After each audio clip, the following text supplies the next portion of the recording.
Welcome to this webinar. We're going to get started just 1 minute past the hour. Lots of people have dialed into this webinar, so I want to make sure that we get your questions answered through this webinar, if at all possible, given the time. So if you've got any questions that you want to pose to our panelists, Adrian, Alison, and Richard, please use the Q&A, which is denoted by the two speech bubbles at the top or the bottom of your screen, and you will be able to pose a question. You can actually tick the anonymous question and button, which I think is in the bottom left-hand corner. So if you want to pose a question about data, MI, challenges, good practices that you're doing in your organization, we welcome that feedback and also those questions in advance. Lots of people have already subscribed to this webinar, asking questions. So if you want to passport those questions over to this session, we'll try and get those answers. If we're not, we'll take those offline after the webinar as well. This is an interactive webinar, and so your participation is critical because we want to sense check where you are in your journey, your consumer duty journey, but also get a sense check of what's going on well, what are the challenges and the pitfalls and obstacles up until your July 31st deadline there. So welcome to this webinar.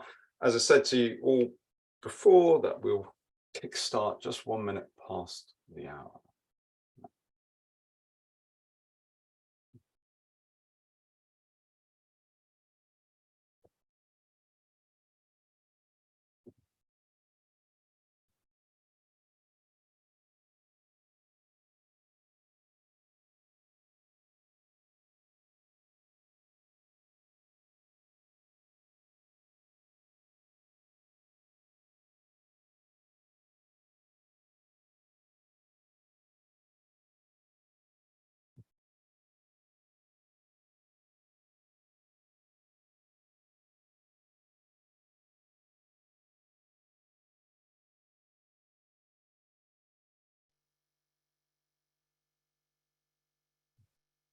So if you've got your second mug of coffee with you and you've concluded your 10 o'clock or 10:30 meeting, and welcome to this joint BDO and Elephants Don't Forget webinar, where we discuss with subject matter experts the issues that are impacting and affecting firms. My name is Philip Allen. I'm delighted to welcome you to this webinar on how to approach MI for consumer duty. Lots and lots of interest in this webinar for obvious reasons there. So we do welcome your questions to Adrian, Alison, and also Richard here, who are able to walk and talk you through some of the key highlights, some of the key issues that we are seeing as we move into, obviously, execution phase before the regulatory deadline here. We are going to be taking your questions, as I said before, but also asking you to interact with our poll questions, which we have through the webinar as well. We'll also send you a recording of the webinar, if you so wish it, along with a PDF version of the slides. Also, we'd welcome you, if you want to opt in, to subscribing to either BDO's newsletters and also blogs on MI and consumer duty. They've got a fantastic range of resources there I strongly recommend that you look at. Also, our own purple papers on consumer duty, first line, the approaches of the first line, how to get ahead of your consumer duty obligations that we are running at Elephants Don't Forget. So that'd be great if you could participate in that. So these are the key webinar discussion points that we are looking at today. First of all, developing actionable MI, key data considerations that you as a firm must consider. How do you leverage technology to assess, test, and understand and evidence your outcomes, and how firms will monitor outcomes for different groups, in particular vulnerability there. But we want to kickstart off getting a sense check of where you are in your journey, and we also want to be able to come understand, how are you getting on, and to what extent are you getting on with some of the key challenges, some of the key obstacles that you are facing. So we've just posed 3 questions here you'll see on screen here, and one is, you've identified the data needed to measure and monitor the delivery of the duty outcomes. And we'd like you to answer to a great extent, to a large extent, somewhat, little, not at all? Second question, you have an approach to get data from across your business into manageable MI that is meaningful for the board. And the third statement is you have a plan to monitor outcomes for different groups of customers, including those in vulnerable circumstances. So if you could consider those, I'd like to welcome you, Alison, to this webinar as a subject matter expert on consumer duty and a former regulator here. I know that some firms are really struggling with this, aren't they?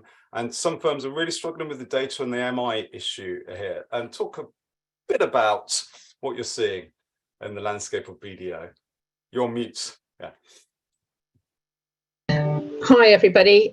So my name's Alison Barker, and I'm a special advisor on regulation with BDO, and I spent 12 years at the FCA. So one of the key things I think firms find quite tricky in this area is the breadth of the requirements for data collection and for MI. And one of the key things is thinking about, well, what do we need to measure? What outcomes are we looking for consumers to achieve, and how are we going to be able to measure those things? And key to that really is thinking about the governance requirements as well. And measurement is all about running your business well, understanding what outcomes and goals you're seeking to achieve, and whether you're performing against those. So I think those are sort of really big questions, and sometimes firms struggle to think about the breadth of the aspects that they're being asked to cover. Sometimes it's good to look backwards to look forwards, Richard. What do we mean by good outcomes and outcome testing? Yes, I mean, I think this is sort of the million-dollar question, isn't it, really? And unhelpfully, the FCA doesn't give us a clear definition on that, but I guess that's their prerogative. I mean, I suppose in my mind, and in particular what the FCA is looking to do with consumer duty, is really think about this in its broadest possible sense. So when we're talking about customer outcomes for financial services clients, I think really what we're focusing on here is the entire life cycle of your journey with them. And I think perhaps what I've seen in the past, and even some of the work that we're doing with clients now, there is a tendency to perhaps look at this in quite a sort of a narrow, myopic way. And I think the trap that some firms fall into is to really focusing on just product design and kind of point of sale, whereas actually what the FCA is getting at here is much broader than that, and trying to get firms to think about what good outcomes look like in the lead up to that sale, as well as the sale itself, but then also, just as importantly, if not more so, what happens after the sale. Now, clearly, the interactions that you need to be having with customers post-sale will depend on the product that you've sold. But I think if we look at packaged bank accounts, for example, obviously there's something key there around ensuring at the start that this is a product that is actually needed by the client. They don't have travel insurance elsewhere or whatever. So, I think firms have a grip of that. But on an ongoing basis, what are you doing to, say, monitor the usage of some of those features within that packaged bank account? And if you see that a client isn't using it, are you going back to them saying, are you sure this is still what you want? And sometimes it might just be a peace of mind thing, but that for me is kind of probably a bit of a sea change for the industry. And just jumping on the questions and the poll results here, 45% of our audience is saying that somewhat identified data needed to measure and monitor outcomes. Is that what you're seeing amongst BDO clients? Yeah, I mean, I think, in terms of broader MI, and Alison may have some stuff to add here because she's sort of on the coalface, as it were, working with a number of clients. But, all firms have management information. I mean, they should do. I think that the poll results probably, chime with me in terms of what I'm seeing. I think in the context of consumer duty, there is probably still quite a way for firms to go. And back to my earlier point, I think that all begins with being really clear about what these outcomes are that you want to test. I think until you've done that, it's quite difficult to think about the data and then in due course the MI that you want to actually pull together to give you a view as to whether or not these things are functioning as you hoped. I mean, Alison, I don't know if you want to add anything now. Yes, I think there are a couple of areas that firms are really trying to focus on where they might not have looked at this before. And one of those is customer understanding. So being able to assess whether customers understand the products, services, data in front of them is one where firms are sort of really thinking about how they're going to assess and measure customer understanding. And there are lots of different approaches being looked at and adopted, because firms, I think, recognise that's an area where they might have measured process before rather than the outcome. That do customers actually understand what they've got or how it works? And the other one is price and value, where again, for certain sections of the industry, that's not been something they've had to look at before, and sort of really understanding the relationship between price and value is quite a new exercise, and getting the data together to sort of understand that and do the financial modelling is also an area that is proving quite challenging. Adrian, our poll results would suggest that firms are somewhat confident, some not, in producing manageable MI that is meaningful for the board.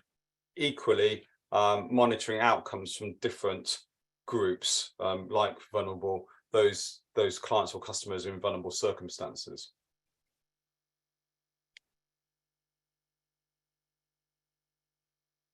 Hello, Adrian.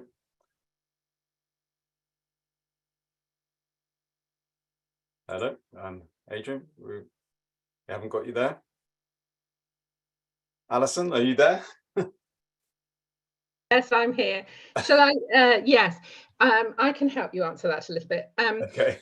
The whole vulnerable customers question is one that I think a lot of firms are struggling with, because the range of vulnerabilities and how that presents itself is one where firms are really trying to think through how can we identify customers who may have some vulnerabilities, and customers may be vulnerable in the moment. And so how can you train staff to sort of really manage that, and how can you monitor and assess that is quite challenging for firms again. But you know, there are a number of approaches firms are starting to take, particularly again looking at customer understanding. So it is a topical area. Philip, can you hear me? Yes, yeah. Excellent. Thank you. Thanks for rescuing me there, Alison. I don't know what happened with the technology. I think, yeah, I agree. I think one of the things I'm going to be talking about is a lack of a credible data feed. And I'll come back to that word feed. Yeah, a lack of a credible data feed in relation to employee training and competence, particularly in relation to the first line employees, the ones who are effectively delivering the 4 outcomes. So in our opinion, and we're seeing this a lot, firms don't have a feed of data in relation to this. I'll come back to that. Yeah, definitely. Let's actually just do a quick review, Alison, of the outcomes as well as the cross-cutting rules through the lens of data and MI, because I think that whilst I know it's a bit Janet and John for most organizations, that it's worth actually just reminding them of the role and importance of data and MI across the outcomes and also the cross-cutting rules. Yeah, so it is hugely important. I mean, it's worth remembering that the whole point of the consumer duty from the FCA's perspective is to really have a step change in the outcomes consumers receive. And it's impossible to know whether consumers are receiving better outcomes unless you've got a measurement process to understand the performance of the firm against the outcomes that you've set. And the structure of the requirements is set out here. And I'll start a bit bottom up. But the 4 elements, the 4 outcome elements at the bottom there are really the sort of holistic life cycle that the customer has with the firm. And there are specific measurement requirements that are built into the rules and regulations in those areas, as well as some general monitoring requirements. And those are, you know, looking at firms really having a very thorough understanding of their performance in those areas, against the good outcomes the FCA is seeking to achieve. And you need to remember that from an FCA perspective, firms having good MI and a good measurement system is really important, because that's one of the ways in which the FCA can sort of see whether a firm has really taken on board what it is required to do, and sort of really think about what it is. And if you're a supervisor sat in Stratford, what are you going to see? Well, what are you going to look for is going to be the sort of MI system that the firm has put in place, because that's a really core indicator of what the firm is doing. And the FCA will be using data from a variety of sources, including the firm's MI, won't they? To Yes, assess good outcomes. Yes, exactly. Yeah, absolutely. Lots of questions coming in, so thank you very much indeed for that. But wanted to come to you, Richard, as well. What are you seeing from a BDO perspective in terms of like their assessment, interrogation, understanding, and sourcing data and MI? Well, I mean, perhaps before I answer that, one thing that I'd underline is, in my experience, a lot of firms don't necessarily understand the difference between data and MI. This isn't specific to Consumer Duty. For my sins, a big part of what I do at BDO is carrying out skilled person reviews at firms. And more often than not, when something's gone wrong, there is a sort of an overarching governance issue, and quite often that then comes down to us looking at how the governance framework and the board and the exec actually operate in a business, and a key part of that is understanding MI. And I think quite often you see that senior folk at businesses are just provided with massive packs of data, and actually then what happens at committees and at the board is there's lots of discussion and unpicking of that data rather than talking about what it means and making decisions on what the firm needs to do about it. So I think that's something that firms really need to get a handle on to begin with, and for me, yes, all businesses are going to have loads of data. What they then need to do, and again, this is why it's important to really define up front what you see as the good outcomes that you're looking to achieve, is to then really think about, well, what management information, i.e. how do you want to analyse this data in a way that provides useful information to facilitate decisions. So I think that's the first point. In terms of things that firms need to be thinking about on the kind of data front. So quite often what you see, and I guess making a connection here with Consumer Duty, you might see firms collecting data on certain SLAs. So how quickly am I picking up a phone, or am I dealing with a complaint in a certain time, yada yada yada, or other stuff that's helping you understand whether or not a process or a control is actually operating as you've designed. And I mean, and that's useful because it gives you an indication of whether or not something is working, but it doesn't necessarily start to give you any real insight or information around the outcome that a customer's getting. So, it might be that their call gets answered really quickly, which is great, but it might be that then the conversation they actually have with someone isn't particularly helpful or useful, or doesn't get them the outcome that they're looking for. And what I think some of the firms that are more cutting edge are starting to think about is, well, how do we utilize, for example, speech analytics in our calls to help us understand more proactively where there are potential issues with a certain product. So it might be if you're getting a whole bunch of calls in, and there's certain phrases that are being used in relation to a particular product, and technology is able to pick them out, then that's the sort of management information that can be drawn from that data to help, I think, inform the board and management around, well, you know what, we might have a problem with this product because we're getting loads of calls, and there's obviously some confusion there. I mean, it's probably quite a basic example, but it's that kind of more proactive rather than reactive stuff that I think needs to be looked at here. And certainly from our conversations with the FCA, this is where they're looking for the dial to be turned. That requires a change of culture, doesn't it? As well as a change of behaviour then, Richard?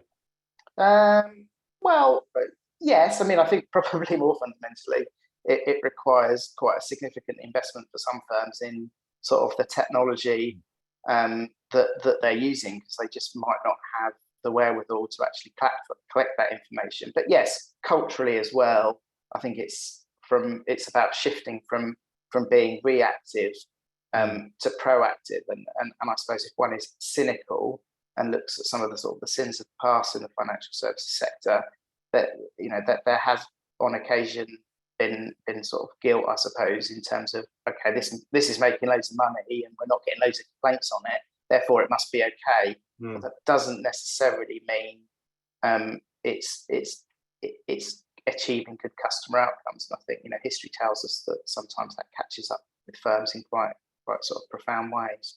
Absolutely.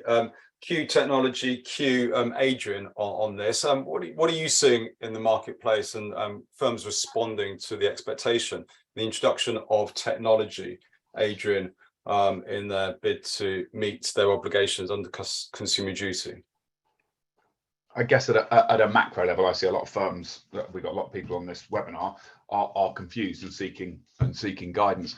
Just excuse me, just picking up on what Richard said about proactive data and firms having a lot of data and being proactive. I think in the area of, for example, our bag, employee training competency, firms actually don't have a lot of data. So they have relatively little data. They certainly don't have a feed of data. In the vast majority of instances, they have more likely a snapshot, a photograph of a position of an employee at a given point in time. For MI to be effective, as Alison and Richard have stated, it needs to be relevant and recent. Yeah, it's a very little use in most instances if it's 6 or 9 months out of date. So I think in the area of employee competence, something's got to change. You talk about culture. I know that's the regulator's desire that firms change their culture. Whether they achieve that, I think firms will definitely change their behavior. And one of the ways in which I think they will change behavior is through the use of technology to get them the data feeds that they need in relation to employee competence. Because then when they've got those data feeds, they can do what Richard was talking about and be proactive in addressing complaints, or we call them lead indicators, before they become a problem. And what we see in most instances in relation to employee training and competence is firms operating on a lag indicator basis, i.e. waiting for something to go wrong before they take action. So in other words, waiting for consumer detriment to occur and and everyone recognizing it before any actions taken. We take a different stance and we say, wouldn't it be better to get a proactive view of this problem or lack of competency in advance so you can take action before the consumer is disadvantaged? Yeah, so still firms operating still in the dark with their MI and their data. You're saying around about employee competency, which is critical if we are to meet expectations of ourselves, but also the expectations of the regulator around those two outcomes that Alison has flagged, which is consumer understanding and consumer support. That absolutely front and center is to do with employee competence. It has to be. It absolutely has to be. I mean, governance is you can't. I don't see how you can separate the two, and I don't think the regulator does either. I think you need robust governance and you need competent employees. Yeah, and you're not going to achieve the consumer outcomes the regulator wants with just great governance. You do need both. You need great governance and you need great employee competence, and you need management information that evidences both. Alison, the regulator has been helpful in FG22 to state what data needs to be collected, and they've given some examples there. But we also, and I think somebody posted it in one of the questions, and thank you, Darren, there, is that what data around price and value needs to be considered, as well as obviously the data around consumer understanding, consumer support. What are your thoughts on that? Yeah, so price and value, I think, is an area where firms are struggling a little bit. It depends where you are and what sort of business you run. And I think actually to answer a couple of the other questions that have come up in the chat, there are, it is bespoke to each business in terms of, well, what is your business? What outcomes are you delivering? And what data do you need to measure them? So we just need to sort of remember that a little bit. But on price and value, I think that the dynamics often come down to whether there's a thorough understanding of cost. How much does it cost to deliver a product or deliver a service? Is the pricing structure clear? How many variances of prices are there across the business? So some businesses might allow quite a flexibility of pricing. Is there a clarity over what is actually charged? And then understanding the benefits that customers use. So Richard used the example of packaged bank accounts, where there's a whole bundle of potential benefits for consumers, but actually understanding and having the data to understand which benefits actually customers use and have value from.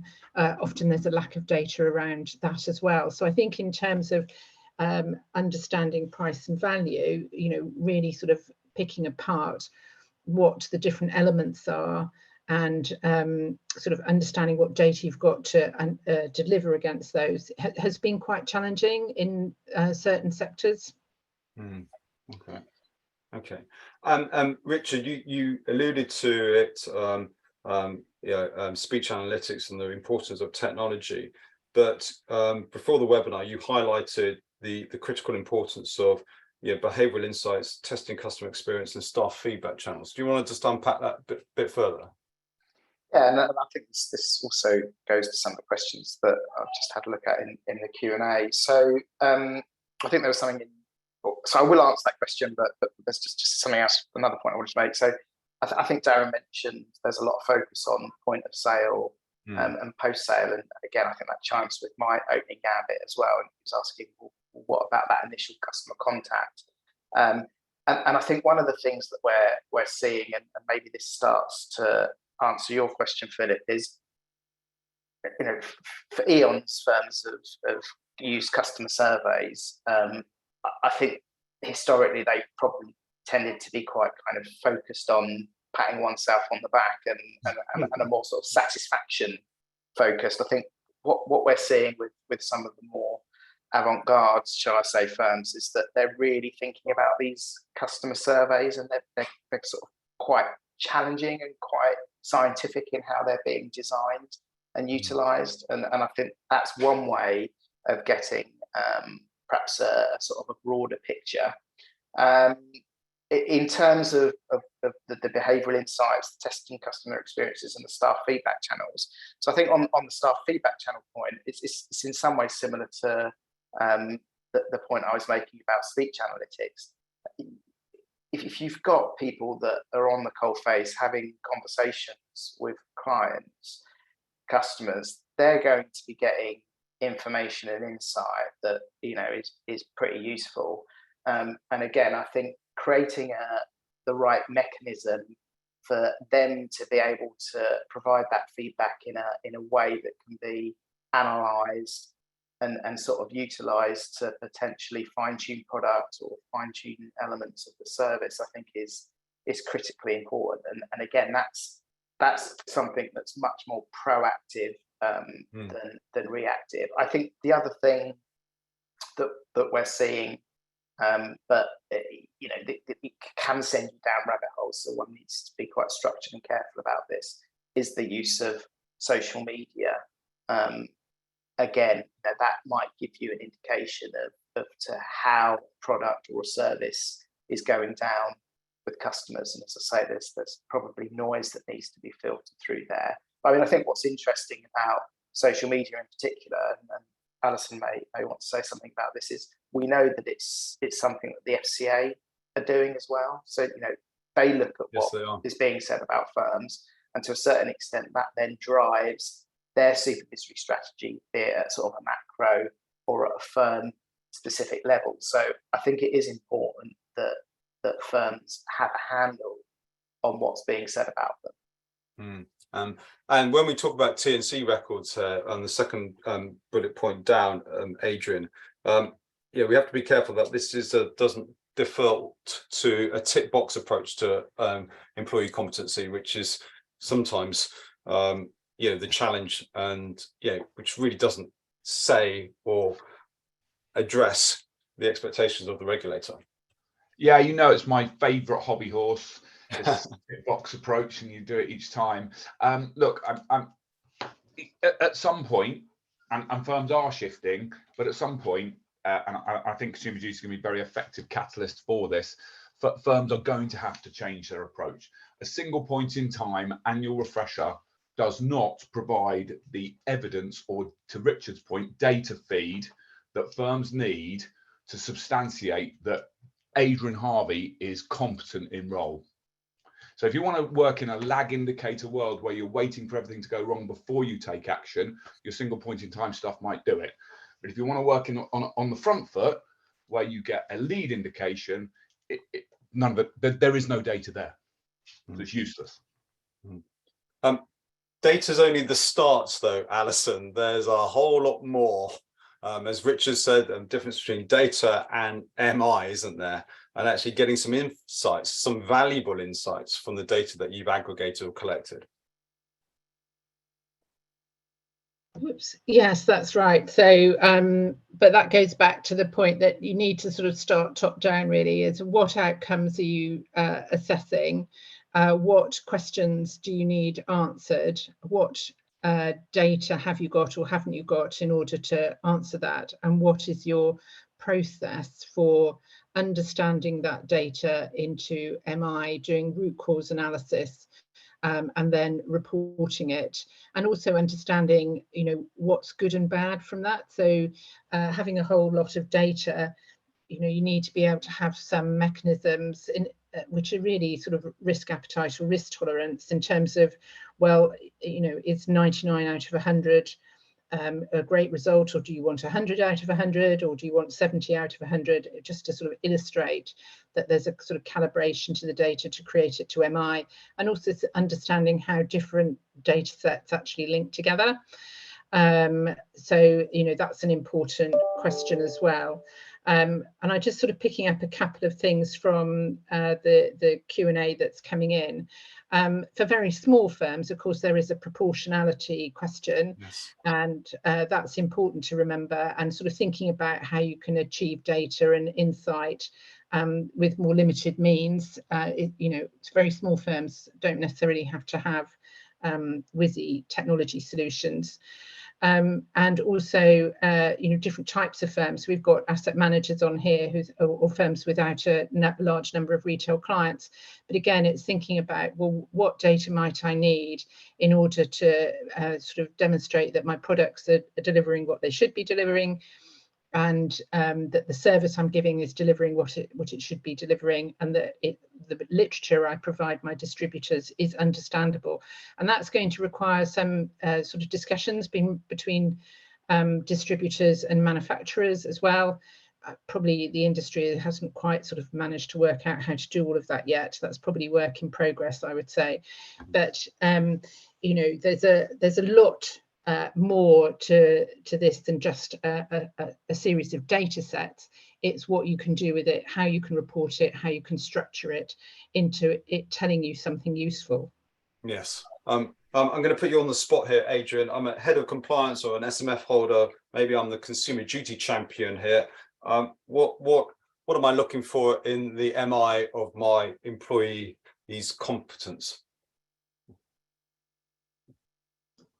Sorry, Philip, I've got bad technology here. What's the question? So humour me on this one. So I'm a head of compliance or an SMF holder, or maybe a consumer duty champion.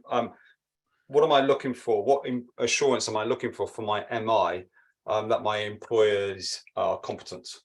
Okay, so surely in relation to, and this is where it differs from sort of single point in time snapshot, you should be able to quantify an individual employee's capability or competence in relation to a customer outcome.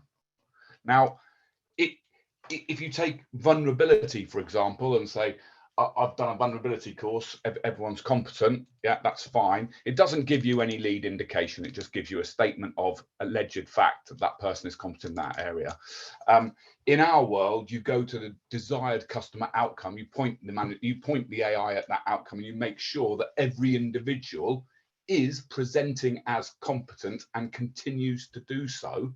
So giving the head of compliance, the senior manager, the evidence that they need that that person is competent in relation to that outcome. And there are, of course, many outcomes. So it's complicated to do without technology. In fact, whilst I get Alison's point, it's much easier if you're a smaller firm, but if you're a mid to large firm, it's impossible to do without technology. You're just going to fail.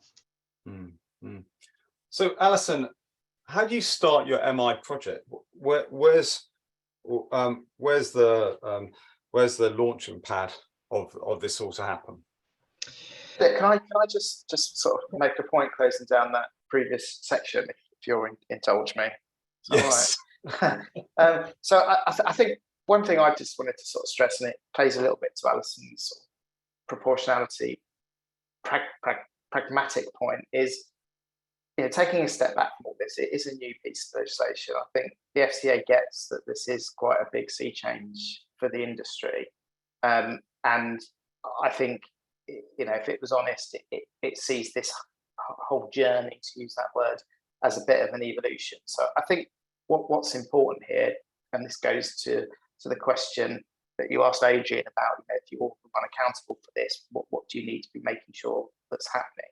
I think, you know, you need to be in a position where you're comfortable in 6 to 12 months' time to look the regulator in the eyes and say, look, this is how we've gone about it, and this is what we're doing, almost with an acceptance that it's probably not going to be perfect, and it's something that, especially when you're talking about MI and data and KPIs and thresholds and all this sort of stuff, that's going to need to be calibrated. So, you know, I guess the point I'm making there is that, like, you could sort of tie yourself up on knots on this a little bit.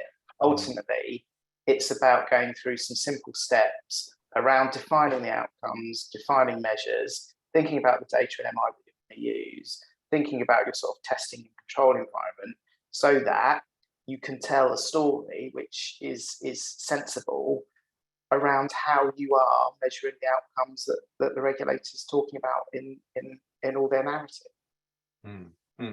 Okay. Yeah. So shall I pick up on how to, just following on from Richard, about how to start a project on this? And I'm sure many of the firms on the call, or people on the call, will have already been thinking about their project, if not already started the MI element of the project and be well along the way on their consumer duty projects.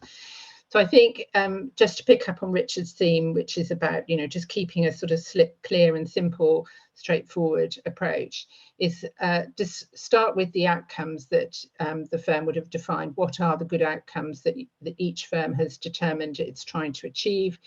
What questions do you need to answer? Then a gap analysis between what you have to measure those or to provide a view on those questions, and where the gaps are, and think about where you need to fill in the gaps. Firms will presumably have reporting frameworks already. So the question is, you know, we're not starting from a greenfield site here. So where you have reporting frameworks, many firms will have sort of conduct risk frameworks or those types of frameworks. Well, these are about, and this is now about testing outcomes. So there's a bit of education to do for everybody to sort of understand what the different mindset and approach is. And then sort of work out what the reporting is, at what level. And as Richard said, you know, work out your thresholds, you know, work it out within your reporting structure, and start getting some reporting going. And over the next period, start to calibrate that. It may not be right first time, but over time, you sort of work through a little bit how to calibrate that reporting, and investigate the areas which don't look as if they're delivering against the outcomes that you want them to deliver. So what I'm hearing from both yourself and Richard, Alison, is that, you know, look, start obviously with the existing data set that you've got. It seems it does seem onerous that at all stages for all target customers and for all products and services that you've got to gather data and MI against that. But perhaps to eat an elephant, you've got to actually chop it into pieces. Please don't talk about chopping Nelly up. Well, I think what I'm saying is that firms will have reporting structures in place, but there's a gap analysis to be done to identify what you'd have and what you don't have in order to deliver the MI you need to measure performance. So some firms may have quite a lot of data, some firms might not have very much data, and it will depend on each individual firm. I mean, just on the point around products, I mean, on the one hand, I suppose I might say, well, why wouldn't you be collecting data and information on all these products, not just for consumer duty, but for your own kind of business purposes? But I think the other side of the coin also is actually, yes, firms might have hundreds of different products, but normally you're able to probably group them into certain types. So I think, to your point, Phil, about kind of maybe be able to cut this up in different ways, there might be kind of cohorts that you're able to put together, which helps you in making this a bit more manageable. The other thing that is sort of related to this, and there's been quite a few questions on this in the chat, is kind of this reliance from manufacturers on distributors providing the data to them. Yes, and as Alison mentioned, I mean, and this is nothing new, this has been going on for years. Sometimes the chain between the manufacturer and the customer, is very long, in particular when you look at the insurance sector, for example. I mean, what we are seeing from this is by no means a perfect solution to it, but I have seen quite a lot of manufacturers writing to their distributors with quite sort of almost stern letters, asking them to attest around what they're doing in relation to consumer duty, and B, with specificity to MI and data, to be clear about what information they're collecting and how they are going to pass that on to the manufacturers so that they can meet their own obligations. And ultimately, I suppose, as a manufacturer, it's about giving yourself comfort that the product that you've designed is ultimately being distributed to the right target market. And they're kind of saying that if you don't do this, then we won't deal with you anymore. I mean, that's obviously quite sort of binary, but that is something that some of our clients are either sending, or I've seen clients receiving those sorts of communications. So that's one way to start approaching it, I suppose. Yeah, absolutely. We haven't talked about the MI that it needs to be drawn from outsourced contact centers, etc., and third parties there, but we'll pick about that at the end in the questions there. Critical that when we're looking at data and MI, that we're knowing the target audience that we are looking at, Alison, and making sure that they have the right focus, but also granularity that they need and want from that MI. Do you think that gets lost in translation sometimes? And as Richard started at the top of the webinar, that just plonked in with a load of information that you're trawling through as a board member there. How do you get the balance of granularity as well as focus? Well, that's a really good question, and that comes back a little bit to thinking about governance. So if we're talking about what does the board need to see, and what might the board be asking in terms of the consumer duty, the board should be asking, what are our risks that we're not delivering our performance against the good consumer outcomes we've articulated, or the FCA's sort of higher level outcomes. So how do we know we're delivering against it? What are the risks that we're not? Where are the pinch points? And so the MI should be at a level at which the board can understand where the performance of the organisation is. So I think there's always a balance between drowning in data and MI, which tells a narrative and identifies where the issues are and what is happening about it. And that requires quite a degree of competence to interpret that data and MI and create the right level of reporting for the boards. So I I would say, each organisation will have, and each board will have a view of what depth of information it likes to see and how it likes to be presented. There isn't really a one size fits all, in my view. But the point is, it needs to tell the right story and the right narrative, and allow the board to interrogate in the right way. Yeah. Adrian, boards are going to be a lot closer to the day-to-day operations of the firm, and so certainly they're going to have a keen interest in knowing what improvements are being made in staff training. That's music to your ears, isn't it? Well, let's come back to this point about data and feeds of data, and what and Alison's important point about what's usable. So I suspect, under the current circumstances,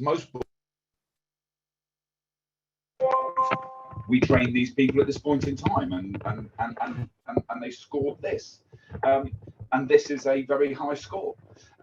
Therefore, they are competent, and we hear this all the time. And we know when we socialise our artificial intelligence that the reality is probably half that level of competence.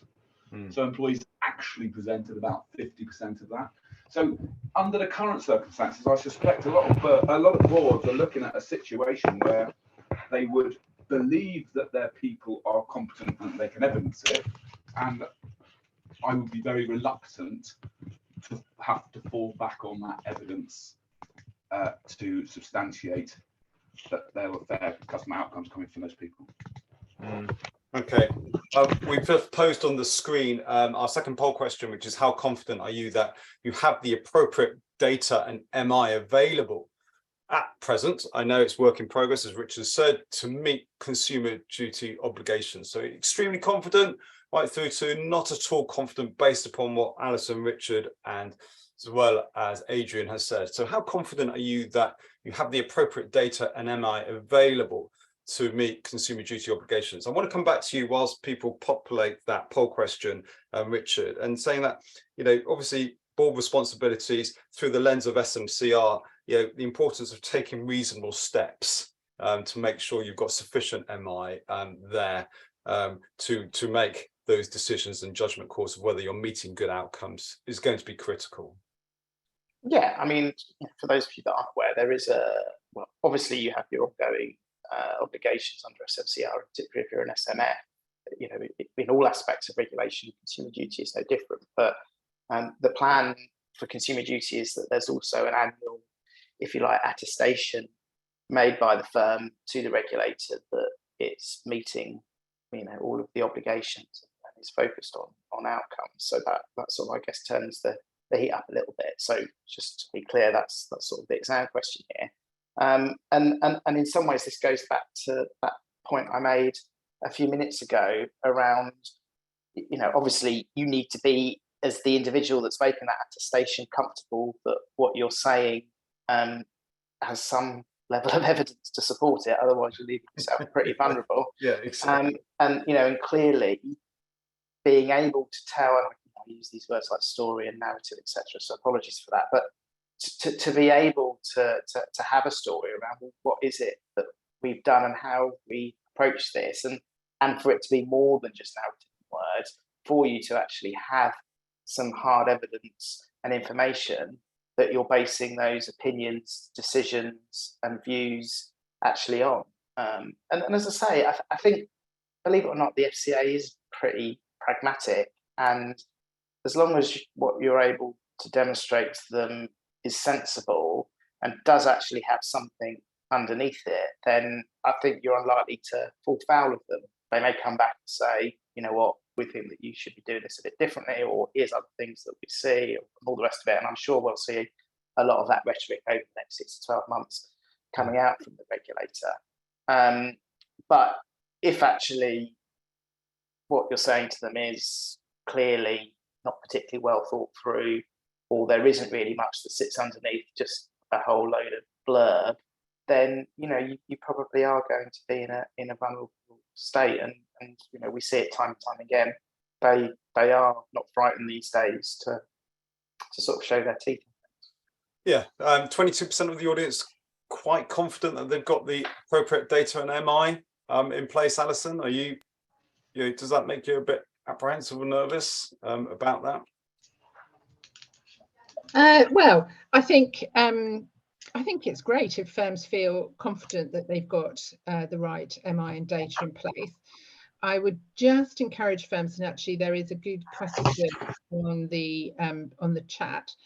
I would just encourage firms to think about whether they've captured their outcomes assessment process, or MI process, across the 4 elements that the FCA has taken has sort of put in.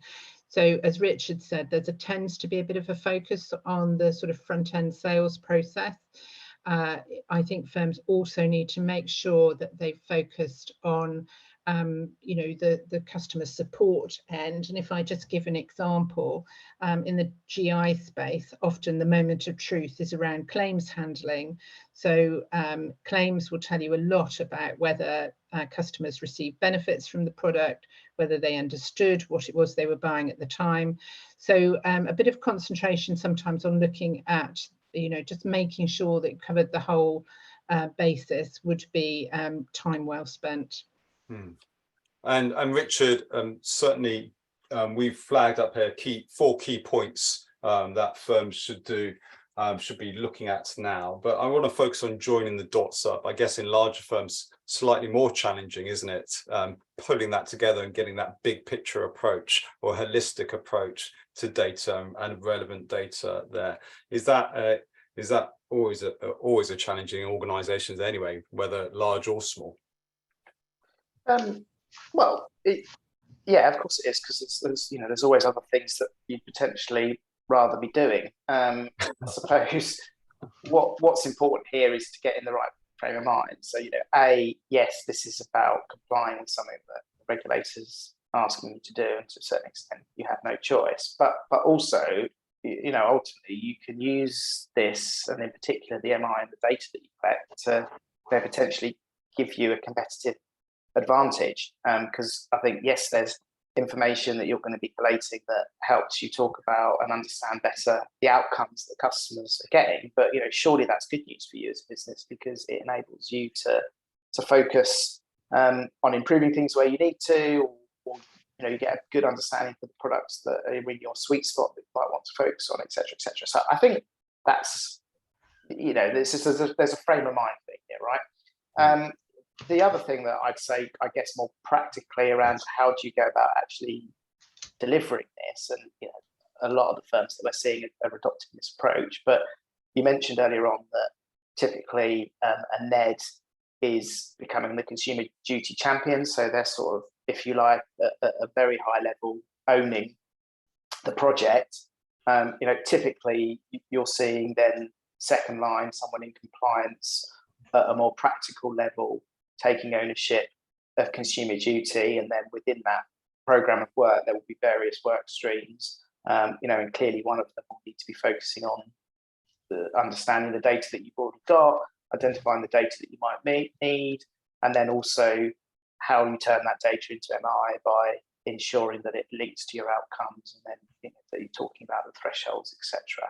And actually, most firms will have gone through, I hope, a process from a broader risk perspective where they're identifying risk metrics. I mean, in some ways, this is no different. It's just a very specific set of metrics that you're looking at, and then clearly, because this is a large piece of work that we all know the regulator is going to be focused on, what's critical is that you're creating a robust audit trail to be able to demonstrate what it is that you've done, since the FCA asked you to get on with this, to its genuine sort of embedding across the business. And what they're going to want to see there is that there's appropriate discussion at the board level, at the right milestones, that there's challenge, that there's tweaking, and then more as a BAU thing, that it's genuinely embedded, and all this stuff is under continuous refinement. As I Richard, sorry to interrupt. I think you make a really, really good point, and something that's come up on a couple of other webinars in the run up to this is the sort of observation that what's changed. Yeah. So what's changed since we told you this was coming? what's changed in your organization in relation to fair outcomes and how you treat your customers. And I think in a lot of instances, a lot of firms, apart from we've done the producty stuff, not a great deal has changed.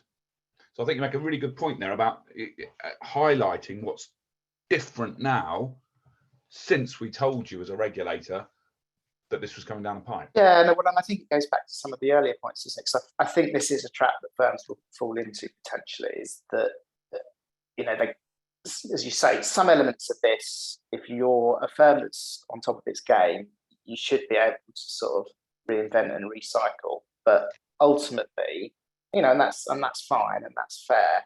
But I think ultimately the regulator is looking for a sort of a shift in the dial here.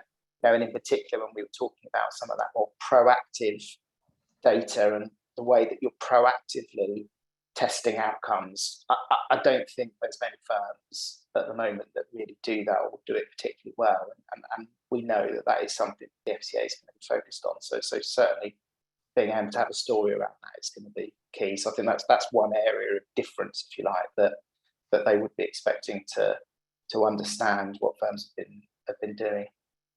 Yeah, we've looked at and highlighted on this screen, in this particular slide, what does good MI look like? And, you know, it's got 8 points that we think as panelists that are important. Alison, you flagged and throughout this webinar the importance and the role of governance there. Yes, I think so. For me, this is all about the firm being able to demonstrate and understand that it is performing against the objectives that it's set out for good customer outcomes. And Richard makes a really valid point about this should be about providing commercial insight as well that helps the board understand and helps the firm deliver what customers want and need. So it is a hugely important area to focus on to make sure that the right measurement, the right root cause analysis that came up in the questions, you know, the difficult judgments to be made about where the issues are occurring, and to sort of have insightful management information and commentary so that the right conversations, the right discussion and the right decisions can be made on the back of the MI. And Adrian, firms will need to uncover the data they need to drive improvements in actions, behaviours of their staff. And that starts off with getting real-time insights, point number 5 here. Yeah, I mean, it's our mantra, Philip. Yeah, firms are largely operating in a single photograph type approach. That's no good. It's not a data feed. It's certainly not a lead indicator. What we're advocating, and you know, plenty of firms are switching to this approach. Get the lead indicator, understand what's going on up front, and so you can change your business accordingly. We've looked at on this webinar a number of different sources of data that you as a firm are going to need to look at or even potentially create. And on this table, what we've indicated is that looking at data that you can draw upon internally, which is flagged in the pinkish boxes there, but also the issues that you probably need the new data that you require to assess good outcomes in the purple boxes there, alongside data perhaps from an external perspective, which is reflected in the light grey boxes there. And you'll see at the bottom of the screen, going from left to right, how that type of data against each of the job roles or job families there. Just final thoughts on this, Alison.